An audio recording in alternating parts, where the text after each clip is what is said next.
PPL fans, welcome to another interview here at the PPL channel. Today we are doing the wrap-up season, regular season, right? And we have to do the interviews of the people who have not, unfortunately, passed the playoff spots, regrettably. But it is a good moment to at least share time together here with Shuckleking 87. I'll say it again, and it's the coach of the Philadelphia Stonkies. How are you doing, man? Glad to have you here. I'm glad to be here. I'm in your presence. If I lose early, that means I get to hang out with you quicker. So I feel like that's a win for me. Anytime, anyone can do it. Just have to tell me.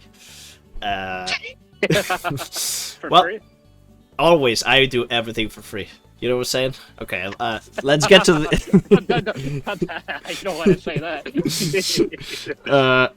I have very quick questions for you. It's going to be quite brief, just basic questions about the season, right? First of all, I would say, from your perspective as a coach, Philadelphia Stonkies, how is, can you do like a sum up of your feeling that you had during this season, right?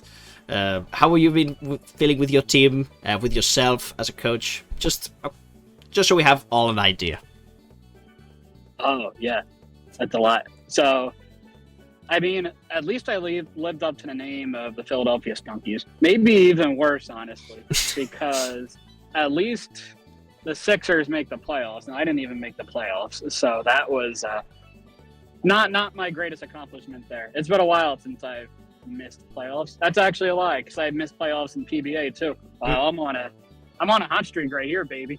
Stocks are going up. They're going up like NASA right here. We might be all getting a little old, perhaps, but not to go much in depth into that. But I think it's always like a humbling experience. I would say, right? If you've been doing so well until now, but now suddenly maybe the level up of the competition has stepped up, and perhaps we need to get step up our game as well. What do you feel? Yeah, I feel like PEDs are definitely in the future here. Maybe like anti-aging. I don't know what other technologies.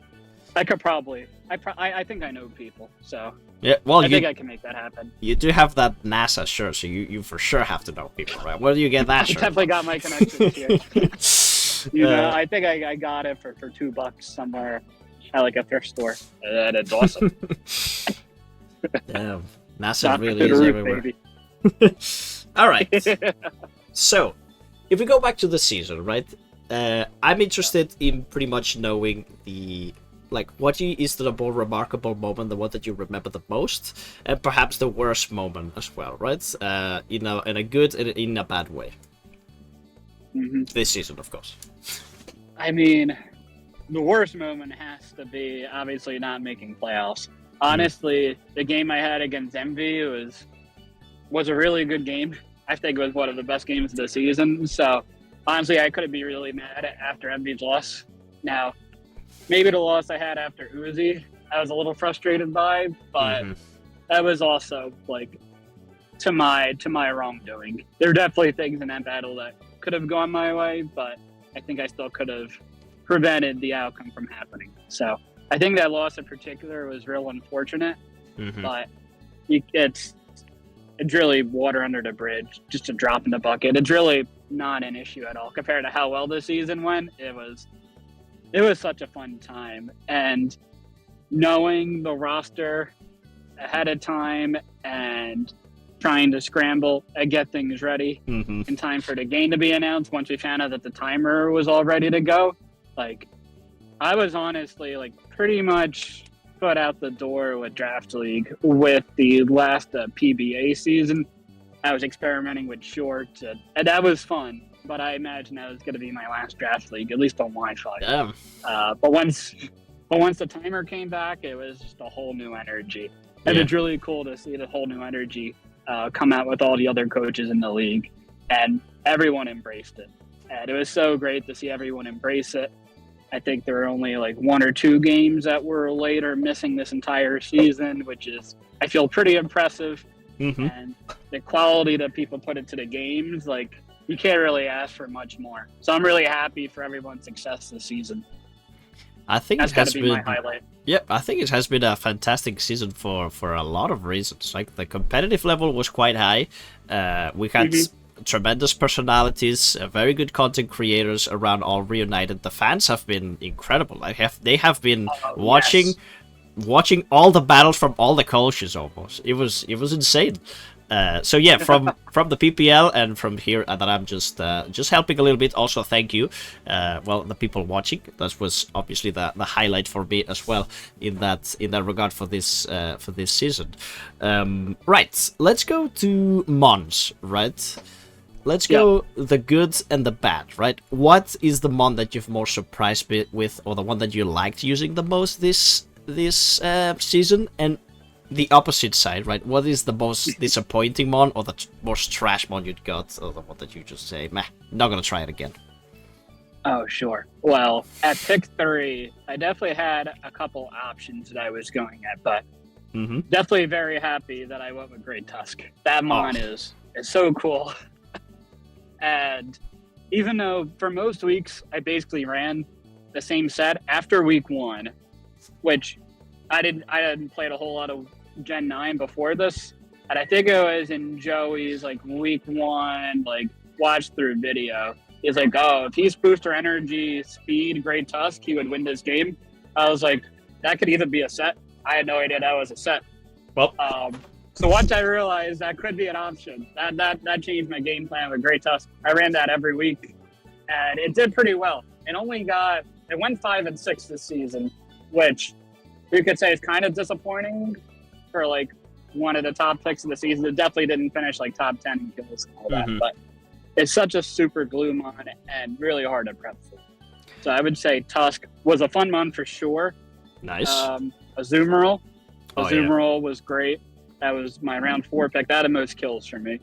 And it just had potential. I feel like fairies were really good in this format because steals were not that great. So Azu was really able to shine. Even in a couple matchups like against Mephisto that had slow bro, Azu was still able to do work. So that and Great Tusk and Azu are definitely my 2 favorite.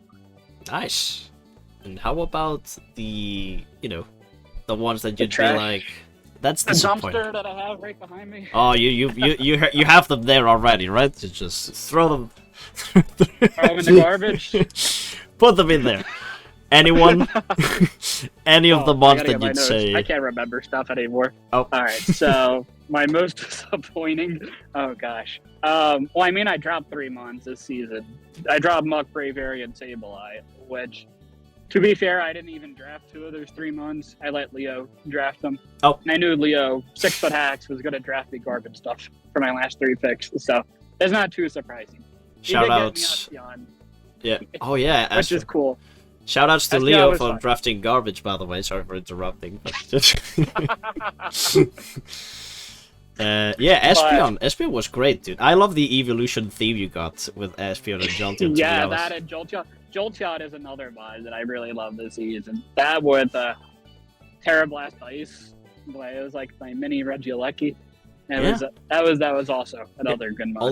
All these fast electrics that were Terra just went crazy, right? This season as well. Yeah, along with the fairies, right? Electrode, you got Hisuian Electrode, like the beasts. You gotta represent the That's beasts. fucking right. They both made playoffs too. Electrode went 2 for 2. Hey, just saying, guys. I don't know what other mons did. I've always knew, that I was waiting all these years for this to happen. And yes, well, thank you for the insights in the Philadelphia Stonkies, Joe. Final message, right? Let's, final minute, final message. We can pretty much say whatever you want to your fans or to the people watching the PPL right now in this video. Any final message you want to give them, even though the season is over, go ahead. Well, we are the Philadelphia Stonkies. We might be a dumpster. We didn't even make the playoffs, as opposed to the Sixers. That's really bad. But we're also the home of the Eagles, who also lost in the Super Bowl. We're also home of the Philadelphia Union, who also lost in the finals. Yeah, I mean, at least they made playoffs, but I don't think you should count me out because oh shit, in Philadelphia, we are always the underdog. And you don't ever want to cat out the underdog. So you got to stick with the NASA, stick with the Stunkies. Stocks are going only up because they can't really go down from here. To the stars even, right? To the moon. Let's get there. All right. Hashtag Shuckle. Shuckle coin to the moon. We got this. There we go, there we go, there we go, guys. Get excited for Shuckleking. He is more back than ever. It doesn't look like it perhaps this season, but this is all very new. Once the metagame is established, most of these coaches will learn how to play, will learn the new tricks, and the competitiveness of this league and others will just skyrocket once again. Thank you very much, Joe, for your time here today with me on the PPL video channel. And yes, thank you all you guys for watching. Make sure to check everyone's links in the description. Coaches, analysts that participated in this, putting a lot of effort just to try to make as best content, entertaining content as best for you. And that will be all from me, and pretty much all from Joe, I imagine. Hope you guys had a great time, and see you in the next videos, guys. Goodbye.